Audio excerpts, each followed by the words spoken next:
जय माता दी। जय मां कामाख्या। मां भगवती जगत जननी आद्य शक्ति भवानी आह्लादिनी शक्ति कष्ट निवारिणी दुख निवारिणी महिषासुर मर्दनी चंडमुंड नाशिनी सिंहवाहिनी क्लेश नाशिनी पाप नाशिनी दुरितापहारिणी शत्रु संग विदारिणी आप सबको सुखी रखे, स्वस्थ रखे, प्रसन्न रखे। आज हम जो बैठक होती है, गद्दी लगाते हैं, जिनके शरीर में पवन आती है, उसके क्या नियम है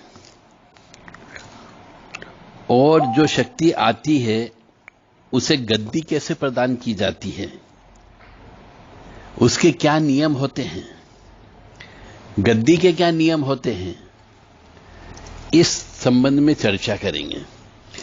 तो जिस भी परिवार में किसी के शरीर में कोई पवन आती हो, चाहे देवी स्वरूपा पवन आती हो या देवता रूप वाली पवन आती हो, चाहे वो काली स्वरूप में सात्विक हो, तामसिक हो, और ऐसे ही पुरुष में भी सात्विक देवता भी आते हैं, तामसिक देवता भी आते हैं, कुछ वीर भी आते हैं और कुछ सिद्ध बाबा भी आते हैं, कुछ ब्रह्म भी आते हैं। तो कई बार जब वो आते हैं तो कहते हैं भैया हमें तो गद्दी दे। अब शरीर में तो आ रहे हैं, बातचीत भी कर रहे हैं, काम भी करते हैं, बताते भी हैं, तो गद्दी का मतलब क्या होता है ये बहुत से मनुष्यों को मालूम ही नहीं है।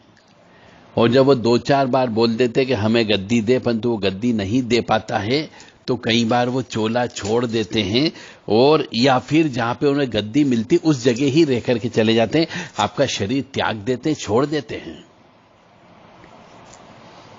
तो गद्दी के कुछ नियम होते हैं। हर शक्ति का गद्दी लेने के अलग अलग नियम होते हैं। अब मैं सब शक्तियों के गद्दी के नियम तो आपको नहीं बोल सकता,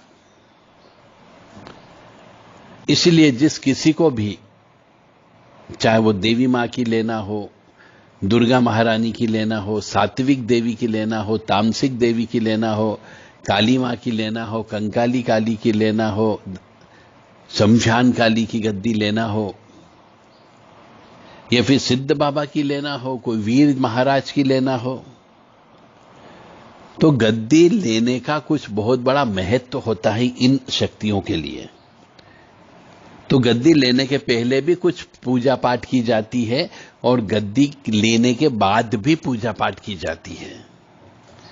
तो जो शक्तियां आती है उन्हें पूर्णत्व प्राप्ति तभी होती जब वो गद्दी ले लें। इसके लिए कुछ विधान हैं, उन विधान का पालन करना पड़ता है।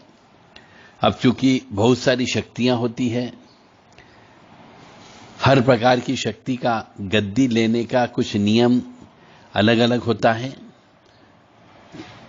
मतलब 70% नियम तो कॉमन होते हैं, परंतु 30% नियम अलग अलग होते हैं।